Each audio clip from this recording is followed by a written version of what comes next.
നല്ല ടേസ്റ്റി ആയിട്ടുള്ള ചോറിനും ചപ്പാത്തിക്കുമൊക്കെ കഴിക്കാൻ പറ്റുന്ന ടൊമാറ്റോ റോസ്റ്റാണ് ഇന്നത്തെ താരം. നോമ്പൊക്കെ തുറന്ന് അത്താഴത്തിന് ചോറിൻ്റെ കൂടെ കഴിക്കാനാണ് ഇന്ന് ഞാൻ പ്രിപ്പയർ ചെയ്യുന്നത്.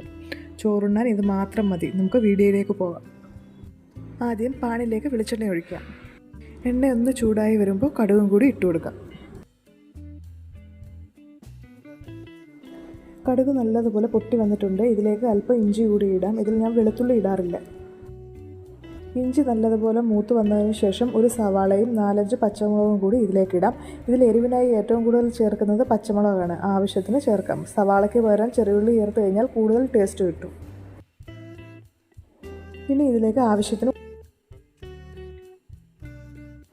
ഇതെല്ലാം ഒന്ന് വഴറ്റി കൊടുക്കാം. ബ്രൗൺ കളർ ആകുന്നത് വരെ വഴറ്റേണ്ട ആവശ്യമില്ല.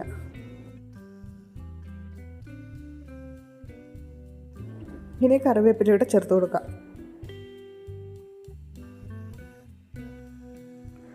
ഒന്നുകൂടി ഒന്ന് വഴറ്റിയതിന് ശേഷം നമുക്ക് പൊടികളെല്ലാം ആഡ് ചെയ്യാം. ഇതിലേക്ക് 1/4 ടീസ്പൂൺ മഞ്ഞൾപ്പൊടിയും 1/2 ടീസ്പൂൺ മുളക് പൊടിയും കൂടി ആഡ് ചെയ്യാം. ഇതിലേക്ക് ഈ 2 പൊടികൾ മാത്രമേ ചേർക്കുന്നുള്ളൂ. എരിവിനായിട്ട് പച്ചമുളകാണ് കൂടുതൽ ചേർക്കുന്നത്. ഇതിൻ്റെ പച്ചമണം മാറുന്നത് വരെ നന്നായി വഴറ്റി കൊടുക്കാം. ഇനി ഇതിലേക്ക് നല്ല പഴുത്ത 3 തക്കാളി കൂടി ചേർക്കാം. നല്ലതുപോലെ മിക്സ് ചെയ്യാം.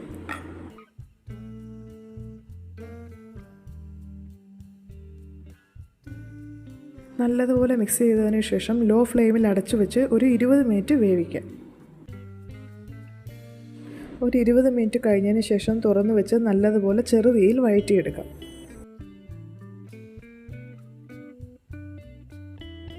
ഈ തക്കാളിയുടെ ടേസ്റ്റ് ബാലൻസ് ചെയ്യാനായിട്ട് ഒരു നുള്ളി പഞ്ചസാര കൂടി ചേർക്കാം.